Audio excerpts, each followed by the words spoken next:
અસીમ જય જયકાર હો. દાદા ભગવાનના અસીમ જય જયકાર હો.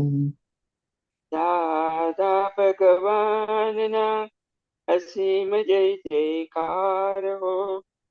દાદા ભગવાનના અસીમ જય જયકાર હો. દાદા ભગવાનના અસીમ જય જયકાર હો. દાદા ભગવાનના અસીમ જય જયકાર હો.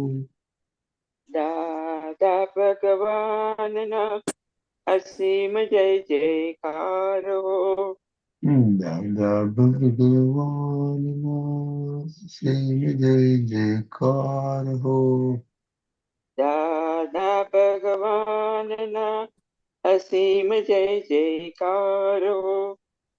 દાદા ભગવાનના અસીમ જય જયકાર હો. દાદા ભગવાનના અસીમ જય જયકાર હો. દાદા ભગવાનના અસીમ જય જયકાર હો.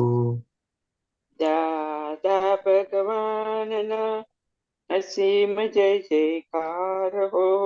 દાદા ભગવાનના અસીમ જય જય. Jai Sachidanand, Pulinanandji. જય સચ્ચિદાનંદ. Yeah, જય three mantra, Sachidanand please, three Pulinanandji. mantra, please. નમો વિતરાગાય, નમો વિતરાગાય, નમો અરિહંતાણમ, નમો અરિહંતાણમ, નમો સિદ્ધાણમ, નમો સિદ્ધાણમ, નમો આયરિયાણમ, નમો આયરિયાણમ, નમો વજ્રયાણમ, નમો વજ્રાયાણમ, નમો લોય સવ સાહુણમ, નમો લોહે સર્વ સાહુણમ. એસો પંચન મુક્કારો, એસો પંચન મુક્કારો, નવપા વપનાસણો, સવ્વપા વપનાશણો, મંગલાણંચ સવેસેમ, મંગલાનમ ચ સવ્વે સેન, પરમમ હવૈ મંગલમ. પરમં હવૈ મંગલમ. ઓમ નમો ભગવતે વાસુદેવાય. ઓમ નમો ભગવતે વાસુદેવાય. ઓમ નમઃ શિવાય. ઓમ નમઃ શિવાય. જય સચ્ચિદાનંદ. જય સચ્ચિદાનંદ. જય સચ્ચિદાનંદ.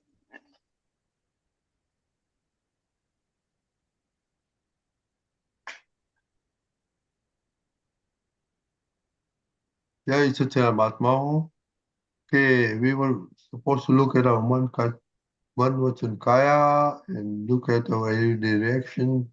And if you have an experience to share,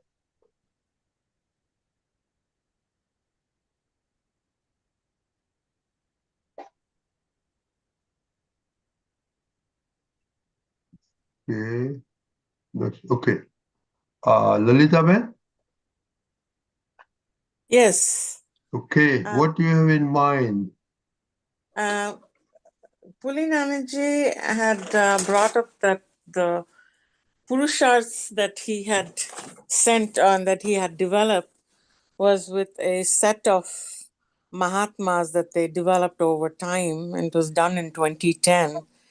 And some of that might not be relevant for today with the technology and things like that. So I let him take over, and I think I want to apologize to the Mahatmas for jumping the gun. But I think we should let Pulinanandji discuss those Purushas rather than other Aptaputras, because they're not familiar with it, and they have to do it on the fly.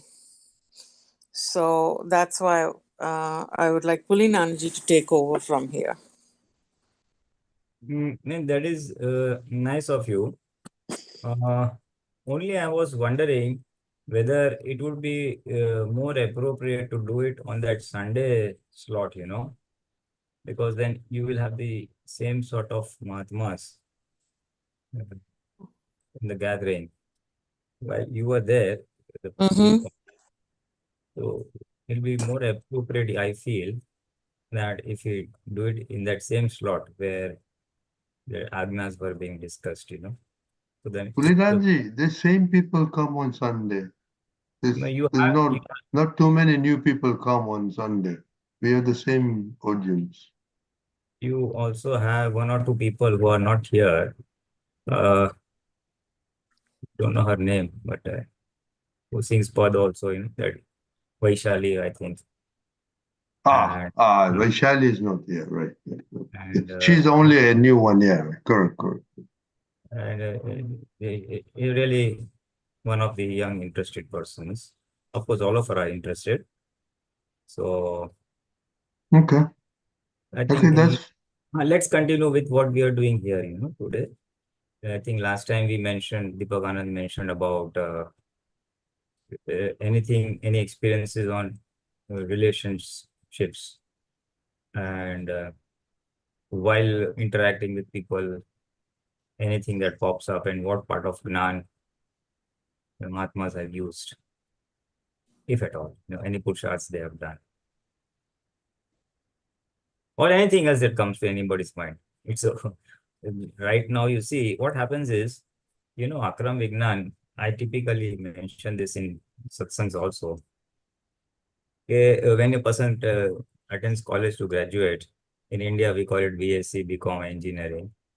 So it's a 3-year course or a 4-year course. After that, the syllabus is over and the person graduates.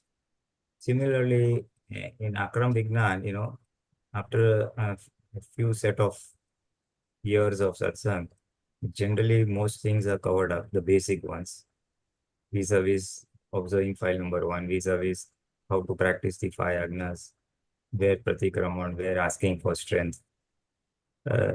In a way, syllabus is over, and you have to then focus on your individual purushat. Each of us has to focus on individual purushat, focusing on file number 1 and advancing.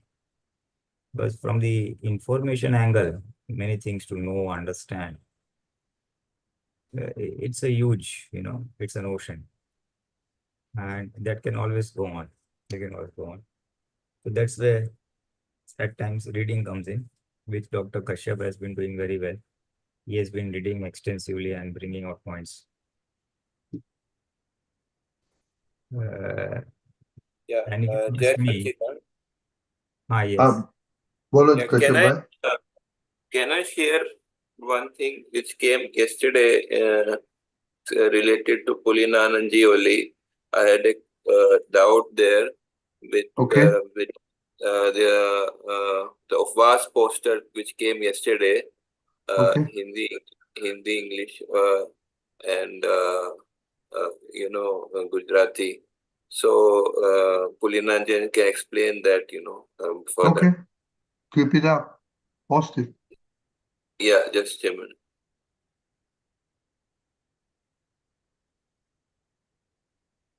See, this one in the Upvas, it says, first I will put the Gujarati one. In the Upvas, it says, Upvas ne dahado વાણીની બહુ છૂટ ના હોય તો વાણીનો કચરો બળી જાય અને મન તો આખો દાડો સુંદર પ્રતિક્રમણ કર્યા કરતું હોય એટલે બીજો બધો કચરો પણ બલ્યા જ કરે. Now the second last line, it says that મન તો આખો દાડો સુંદર પ્રતિક્રમણ કર્યા કરતું હોય. So this is this from here it is not clear. When I saw the original reference of this, it says that the mind is automatically kind of doing this pratikraman, So it is like say the translation, English translation also is the same. But Kashyap, please put the English version so other people can understand. Just 1 minute. Give me 1 minute. I will put that. Okay. The Hindi one also, but it says the Hindi one says it is what we are kind of doing, So a kind of doership is coming in the language of the Hindi one, while it is not so in the Gujarati and English one. I will put 1 minute. Please give me 1 minute. Gujarati one. I have to find that.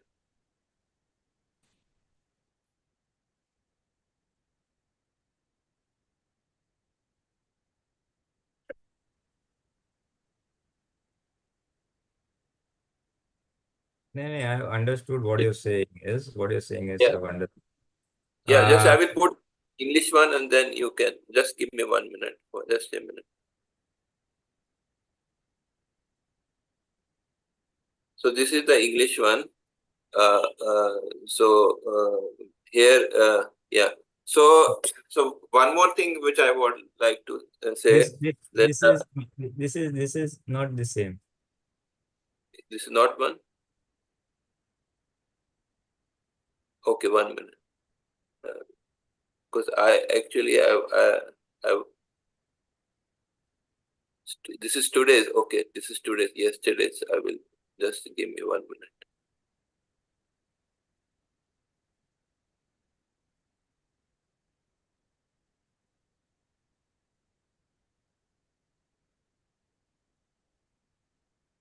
Yeah, this is the one. If on the day of fasting we keep a restraint on our speech, then the garbage of speech gets burned, and parallelly our mind is engaged in a free-flowing, continual apology from within.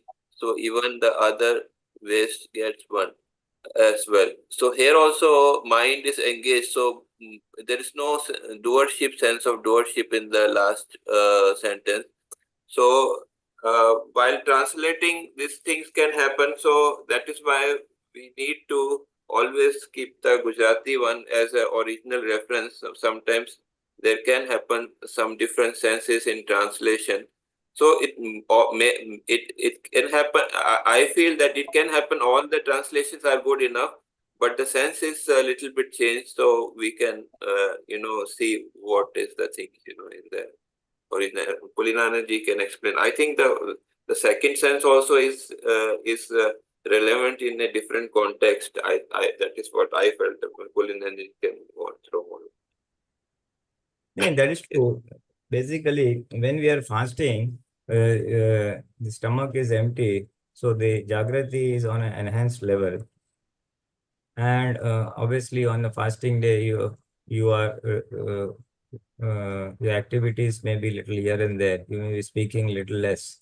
And when you speak less, then all the garbage of the speech gets burnt away. That means, in the sense, you you don't you don't speak any unnecessary things, or whenever speech comes out in an enhanced awareness, the speech stops, or if anything of a hurting nature is about to come out, it gets restrained itself straight away, So that's how at the inside only it comes in and gets quenched inside itself, doesn't come out physically where person can listen. That's where the garbage of speech gets burned out. And because of the enhanced awareness, a lot of self-reflection takes place. And in the self-reflection, one sees file number 1 very vividly. And there it starts finding or seeing its own shortcomings or its own mistakes, its own faults. And when that enhanced Jagrati starts showing file number 1's faults, then automatically it starts doing pratikraman. It automatically starts doing pratikraman and cleansing from within. So in the state of enhanced awareness, one is more focused on file number 1, and in the whole process, the action speech, action, and thoughts, all three come into sharp focus. In this particular place, Dada says the speech is also cleared, and the mind being engaged in Ratikraman, it is not giving thoughts of Vyavhar or Sansar, So I will do this, he should do that, he should not do that. All those thoughts are generally reduced because you are focusing on cleansing process of cleansing at the thought level or at the mind level. And mind cannot be engaged at two places. Either it is in the worldly matters or it is spiritually inside. So when it is spiritually inside, that is, it is doing pratikrama, so automatically outside stuff is closed. And by you get more time to do pratikrama, you are more aware of what are your faults and what needs to be cleansed. So the mind is then engaged in the pratikraman. Speech anyway is reduced. So the cleansing at the mind and speech level takes place. And once these two take place, action level automatically gets, it becomes non-hurting. The So action will. you said the mind is automatically self-reflecting. Ah. So yeah, while in the Hindi it is No, I a got little your bit, point. I got your point. I got your point. yeah. There is a slight mistake in that. That needs to be corrected. That needs to be corrected. No, but my question is that in the for the big like for the beginners when Jagriti is not so much, will it be needing little bit prodding, that yes, I have to do pratikraman also, self encouragement or prodding, yes, I have to do. I'm doing upvas. I also have to do pratikraman. Like like Dadaji says that initially we have to turn the wheel. Afterwards it does automatically. In that sense, I was thinking. Yeah, according to, you see, the reference is to the whole this thing from where this sutra was taken is while someone was discussing uh, is fasting required, in Akram Vignan. So now the concept of fasting and fasting as a penance is there in the Kramik mark in Jain this thing, where they intentionally fast. And there those fasts are really very severe.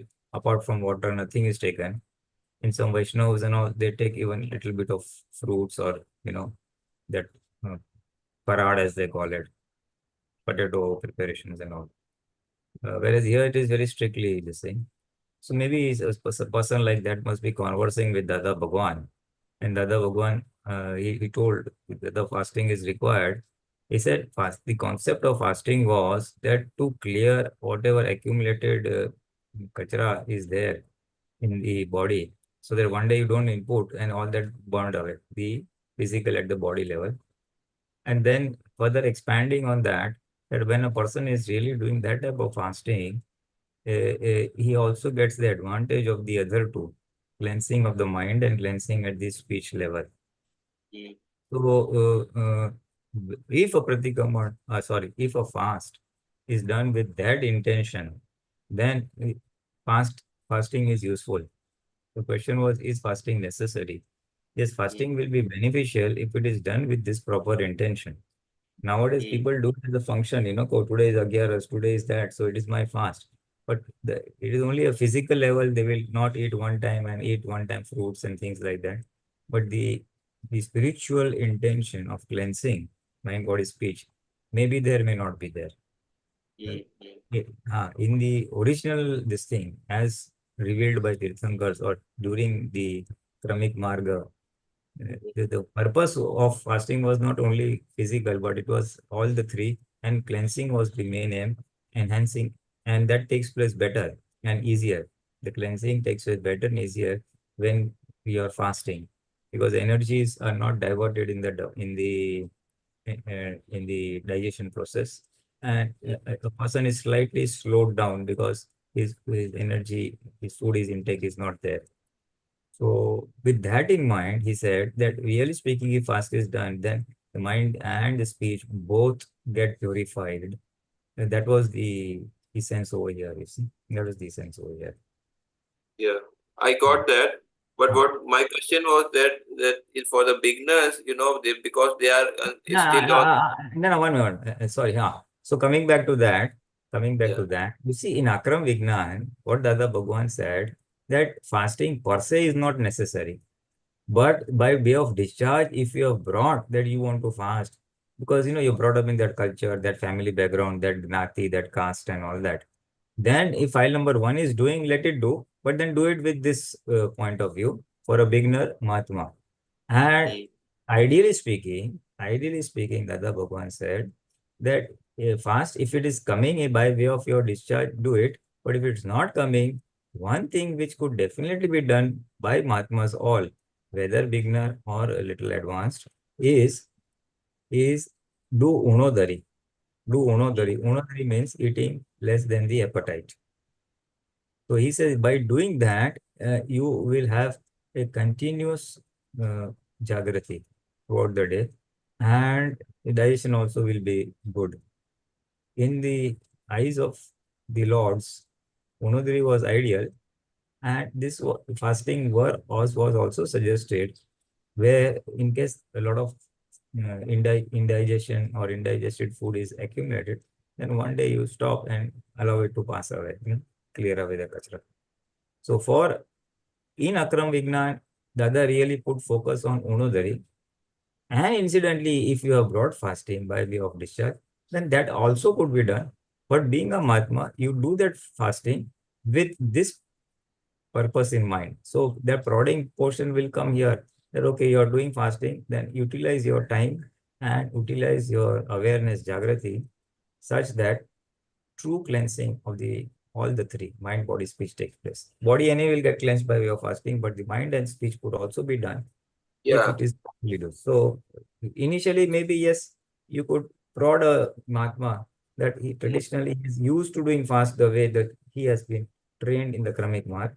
He could now make use of this light of information of the other Bhagwan and right. yes, may utilize your day of fasting for doing pratikraman and observation of speech and action. Yeah, right. I got Initially, it. it's prodding, and then once the see initially to understand the concept only. Yes, the Yeah, purpose of fasting is this. So once the concept, then it goes in auto mode. Then that whenever he does fasting, he has this intention in mind. got it. And actually, usually in Indians, most of Indians, atmosphere is such that fasting atmosphere is there. That we are, yes, today this we do have so many festivals, and in all festivals, some kind of fasting, partial or full fasting is there. In most of parts of India. So in Indians they do it, so it is in discharge, it is already in discharge. We accounted it. We don't do it ourselves, but someone in our neighborhood or relatives, they will be doing it. And so it is already in our discharge, so that is there. Yes, what happened was historically, all spiritual masters of all religions across found that in typically all these fasting festivals will come in the monsoon season, which may be say approximately from say June, July, August, September. And during that season, everybody realized that because of such weather conditions, damp weather conditions, the digestive power diminishes drastically. You don't feel hungry so easily, and food takes long to digest.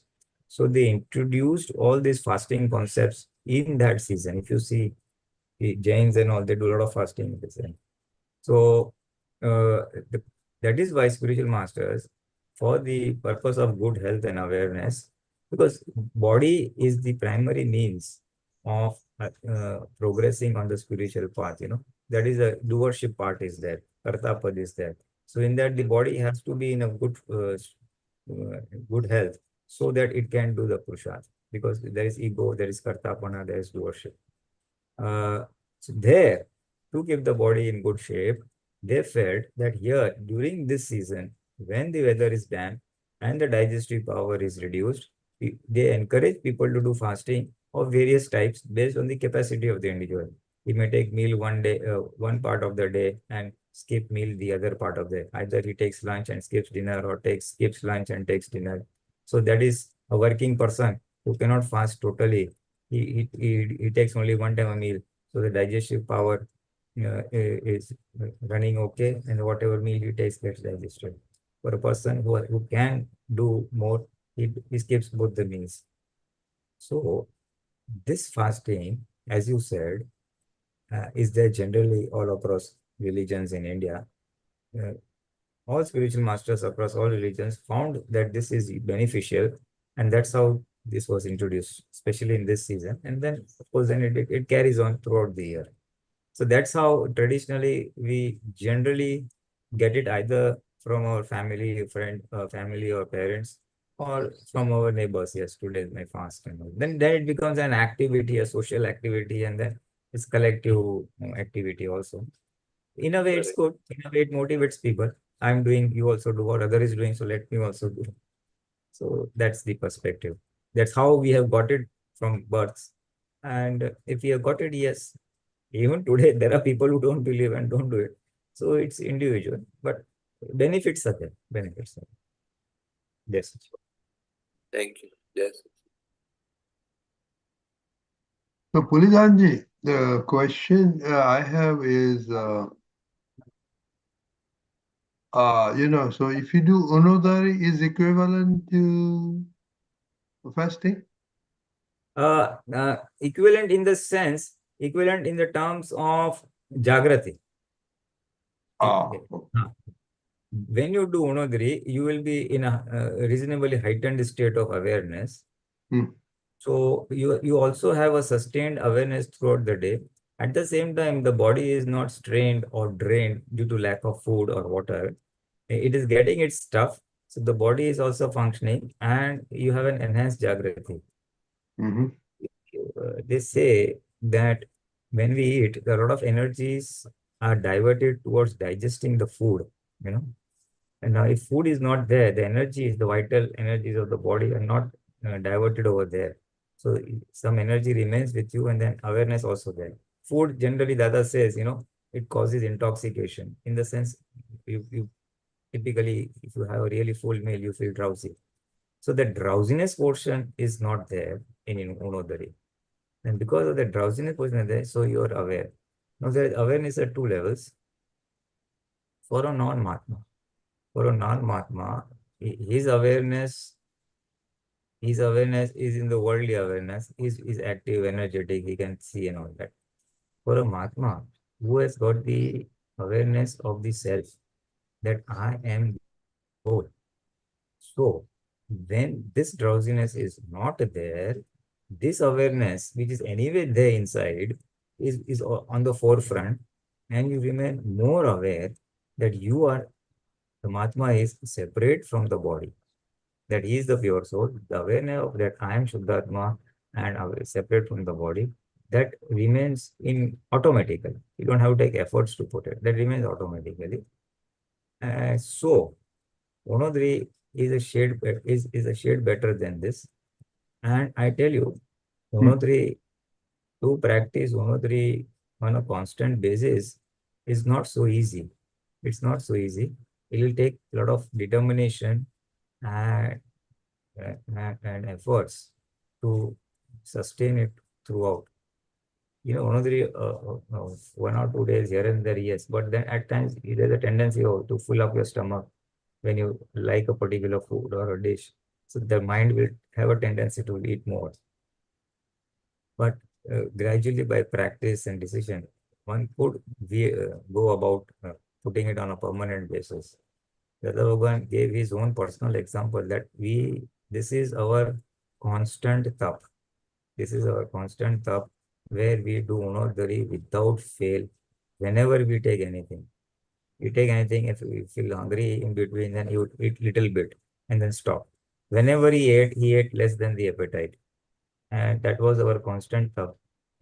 And once, in fact, he also demonstrated his unodari. Maybe we have heard it through one of the Aptaputras, that one of the days Dada was having his lunch and hot rotis, chapatis were coming. So typically Dada would eat about two and then other rice and other stuff. That day, Dada, please take one. Okay. And someone said, "That one from me." Okay. Dada, this. Okay. It went down to 5 or 6 chapatis, you see, and then stopped. And then the meal was over, everything was over.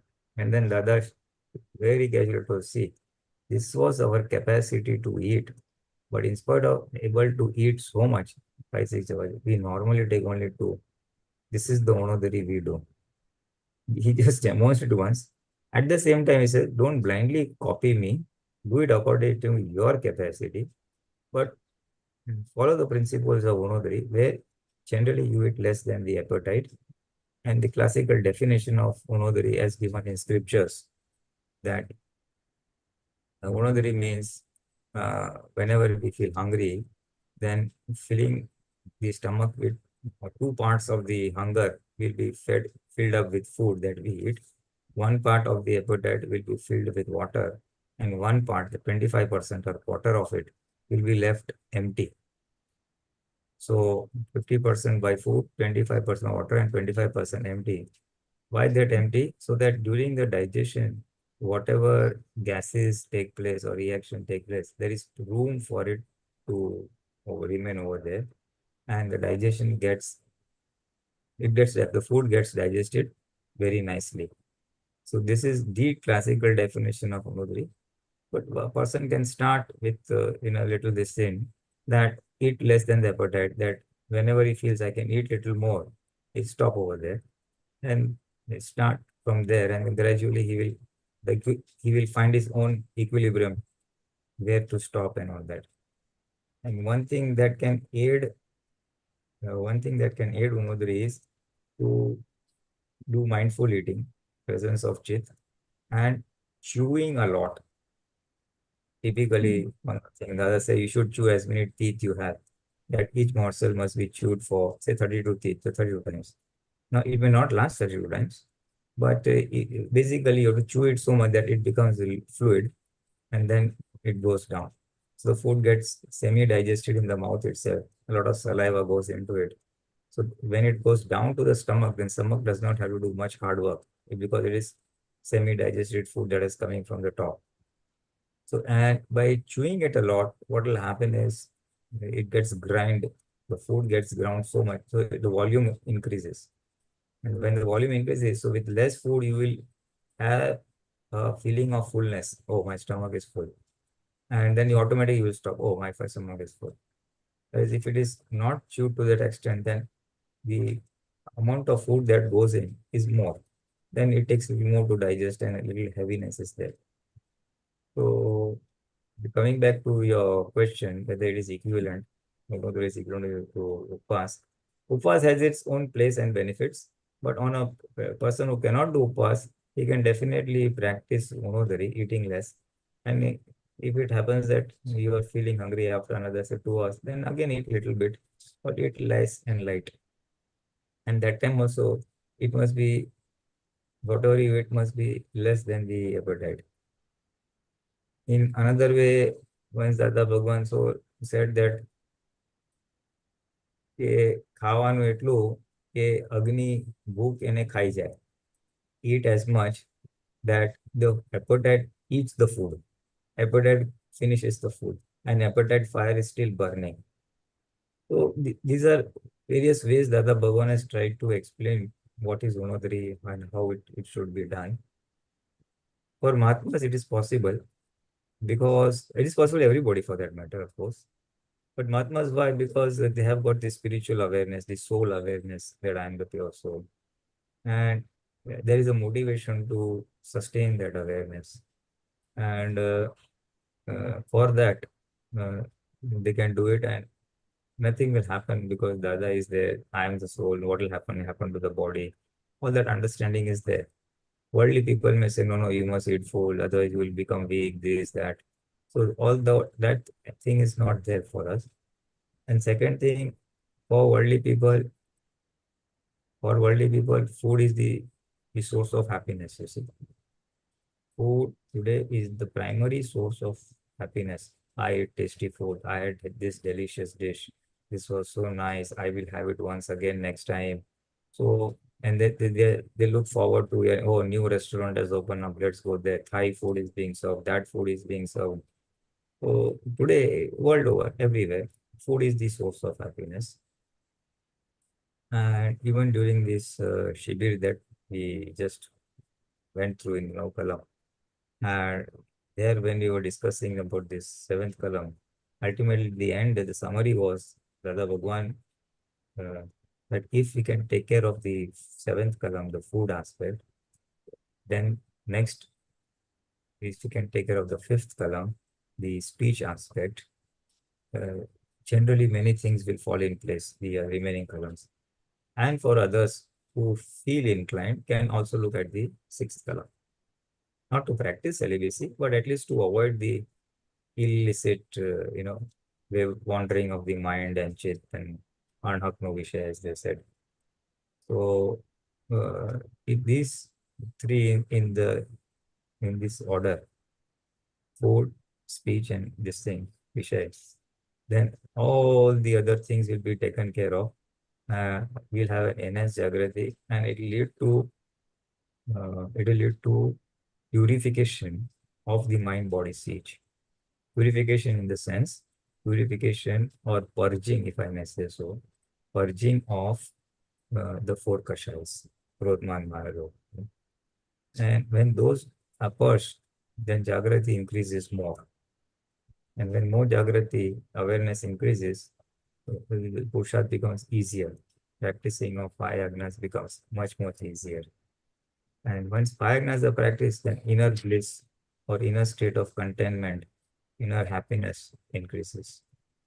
So food and unodari are the key ingredients to advance spiritually. What I felt, the other day was a thought just came to my mind. We skip some on an average basis, not for an alert one, on an average basis, people are disturbed by external factors. He did like that, she did like that, this is happening, that is happening.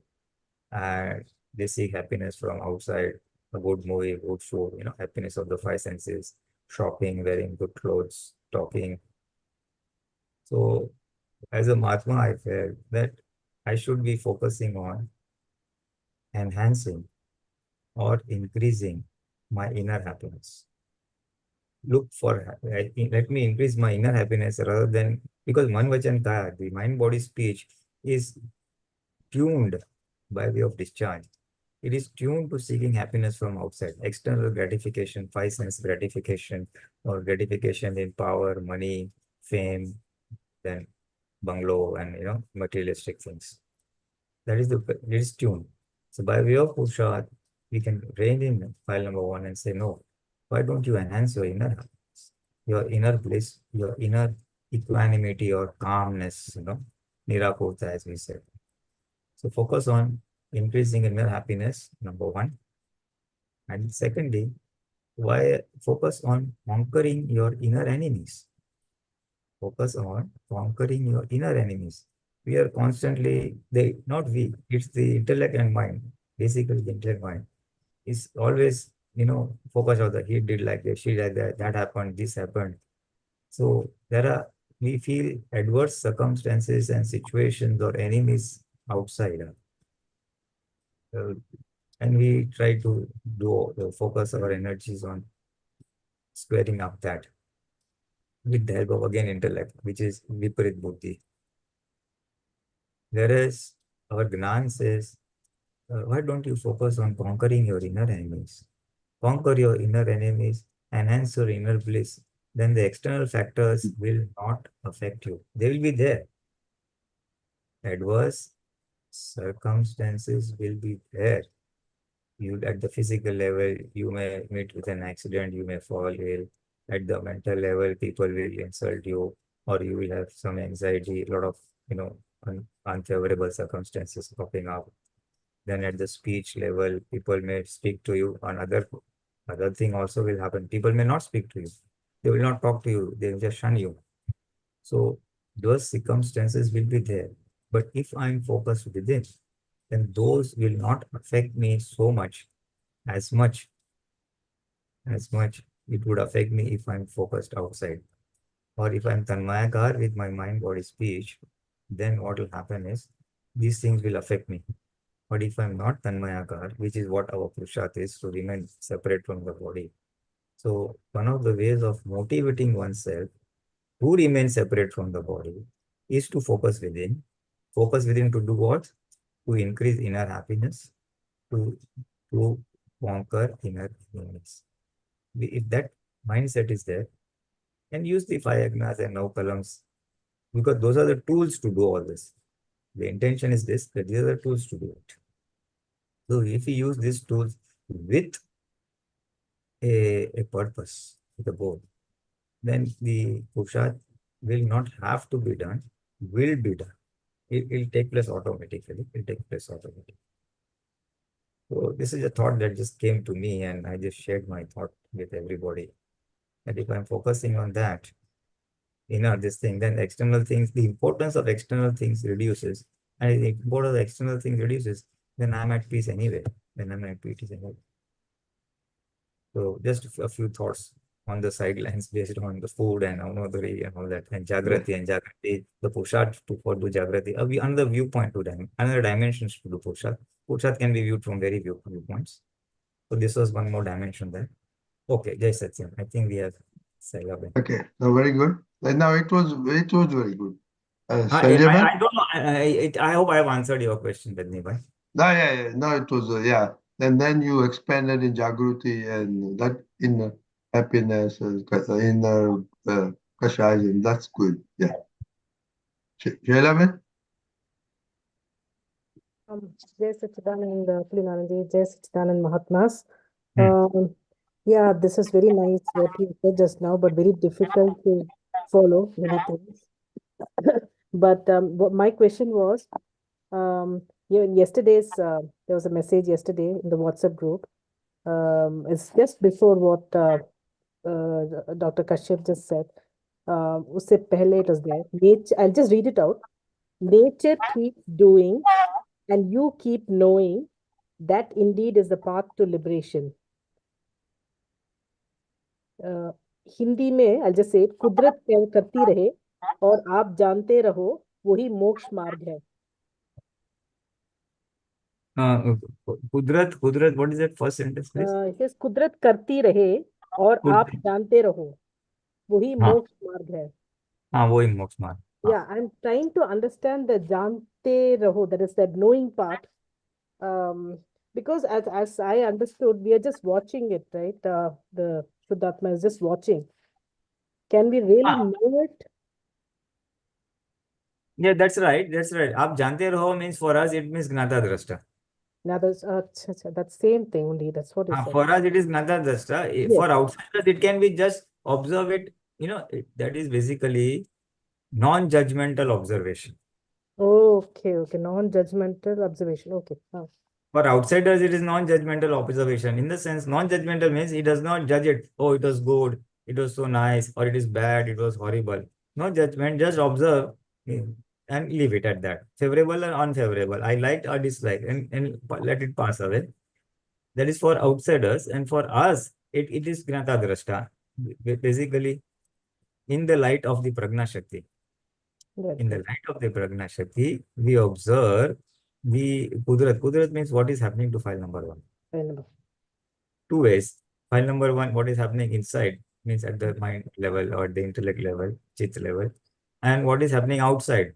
What are the circumstances, Today you had favorable circumstances, you had unfavorable circumstances, you had guests which you like, guests you didn't like, then your electric problem, plumbing problem, something at the home went wrong, something at the job, XYZ. So looking at the external situations that come and looking at because of that, what's happening inside us at the understand level. If we are knower and seer for these two, and you allow it to pass without getting engrossed or being judgmental, then that is moksha. Basically, you're cleansing of the Parmanu. Yes. Okay, now I know what the knowing means. Okay. Knowing means Gnata Drashta for us. Yes. Know that this is what file number 1 had charged, and this is what file number 1 discharge is taking place.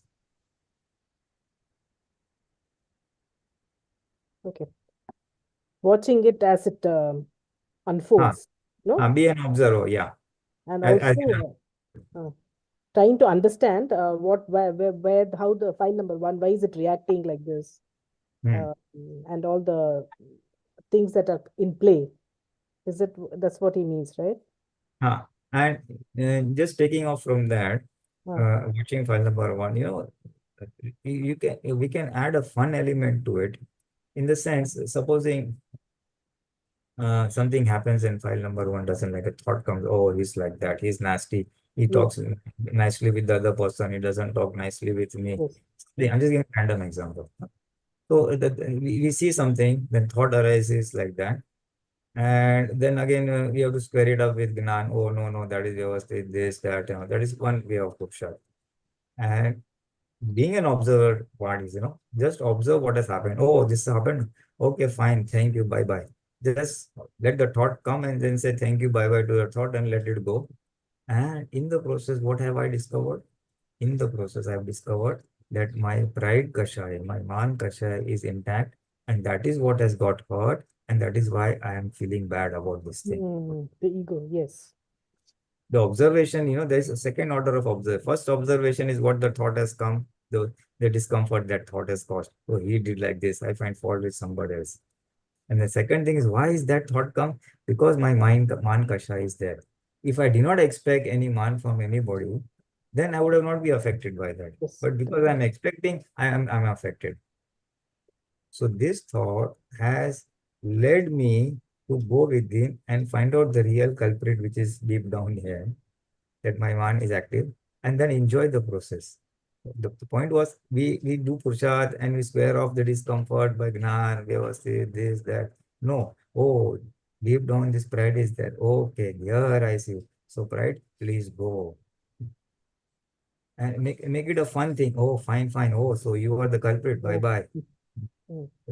Because ultimately it's discharge. So if I hang on to it, then I'll be more pained. Nah? But if I say bye-bye, so I'm not hanging on to it. Not that it will go away. That thought may persist for 1 day, 2 days, 10 days also. Yes. But every time make it a fun element, bring fun into it. Okay, fine, bye-bye. This is file number 1's deep down enemy, which is now surfaced. And I'm saying bye-bye. Yes. One layer of that thing goes away. The moment I say bye-bye, one layer of that man kashai, pride kashai is eliminated. Then again, second time, the same thought of it. The second layer goes away. Then third layer goes away. As many layers I have. So making a fun element, making a game out of it, Okay, fine, bye-bye, go. Fine, bye-bye, go. Effortlessly, it is going good. The other person is clearing out my doubt. I don't have to remove my man kashai. It is coming out and I'm going out. So I only have to release it. Release it. Okay. We hang on to it and then apply Gnan and then again, then allow it to go. Yeah, don't even hang on to it. Just, okay, fine, bye-bye, fine, bye. And the moment I say fine, bye-bye, I'm feeling happy about it. Okay. Feeling happy of the inner enemy, feeling happy of the pain it caused, and feeling happy that it is going. Okay. I'm just trying to say how you can make it a fun element of clearing the discussion. Clearing, yes. It might, it of course is going to come back again, resurface. But like I said, maybe every time if you just joke about it and don't take it seriously, it sort of loses its intensity, I guess, slowly. Yes. Right? I mean, I can try. The intensity will taper as quickly or slowly, depends how much of it we have filled, how big that knot is. Yes. If my low knot is very high, so then it will take more time to clear out. If it's less, then it will clear out faster. Yes, I got it. So just wait and watch, and then if you find after some time, a few months of, oh, this knot is really big one, it is keep on pressing me. Then do a samik on it and then ask for strength or clear it out and all that. What we can do is we can only increase our awareness. Knot will remain where it is. But if within a heightened awareness, whenever it pops up, it will not affect me much. Pain point that is causing, it will be less and less. Let it there. Let it be 100 times. Not maybe 100 times, 1,000 times. But each time I will just, brush it off. Blow it away effortlessly. Pooh, and it will go away. Pooh, and it will go away. Yeah, got it. Yeah. Thank you. Yeah. Thank you so much. Jai Sachidanand. Jai Sachidanand. Okay. Jai Sachidanand. Any Mahatma? So, Pulinanandji, what should we be doing next week, or should we? Any thoughts? Maybe food? Because that's an easy topic. Everybody can. Let's see if any the Mahatmas present have any suggestions. Lalita Ben, Shaila Ben, Aruna Ben, Kashyap Bhai, any thoughts on? We are. Let us continue on the family aspect, as Deepakanandji is saying, that the family, whatever I think that is what we are doing right now, right? Right, interaction, yeah. So if I may expand on that, basically it is observing. It is observing our interactions with people. Yeah. Maybe people at home or people outside, maybe workplace or neighbors or relatives.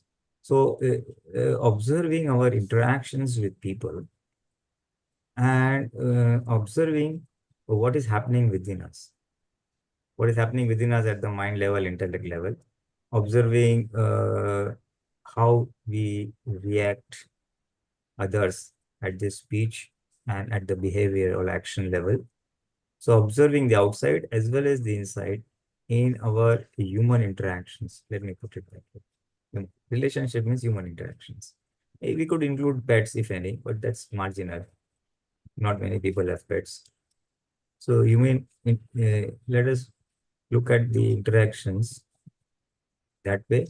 And one more expansion to that is that maybe our interaction that is I'm driving my car and then I meet with bumps on the road, then I accuse the municipality or government, or I come across societal incorrectness according to me. Things are not the way it should be by government, by corporation, or by nature, or whatever. So how we are affected in our interactions with human beings and in such external situations. Observing file number one, and then maybe sharing experiences of it, where we felt good, where we felt bad, where we could do some purusharth or we could not do some purusharth. I think that would be a direction for the next, say, 1 or 2 weeks, or maybe more. Okay, everybody sounds good? 1 minute.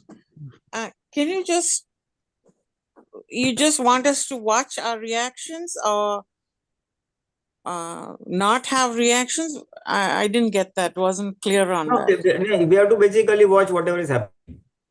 Okay. And watch how we feel about it?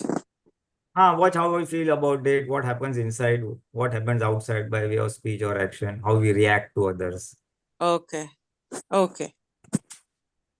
Because this will be easy for people who are interacting with people generally, and people who have less interaction, maybe retired or something. For them, just see how they pass their day, how much of the portion goes for Atma and how much of it goes for other things.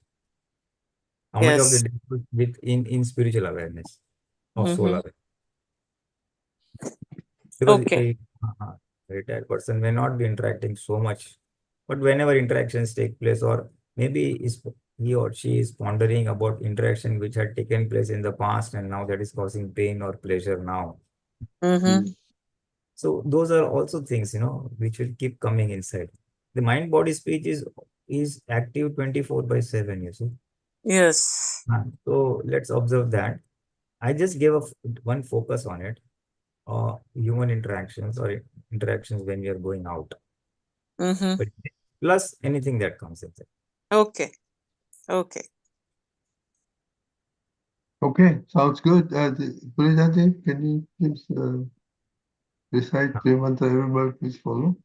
I have a question. Can I ask one question? Oh, go ahead, yes. Yeah, regarding the Navkalams which we are discussing, so there is the question which I was reading on the syadwad, So Dadaji came with in the syadwad books, there's another word called anekantvad. Anekant. Yeah, so but Dadaji here there was telling that they are different words, so they are overlapping, and everything which is syadwad is not anekant, while the reverse is what everything which is anekantvad comes under syadwad. Syadwad is a much broader term, so which is a kind of ultimate speech. So I want to understand what is the difference between anekantvad and the syadwad, and what exactly is syadwad? You see, anekant means accepting means non-insistence. Basically, it's non-insistence on one's belief or viewpoint. The opposite, what is ekant?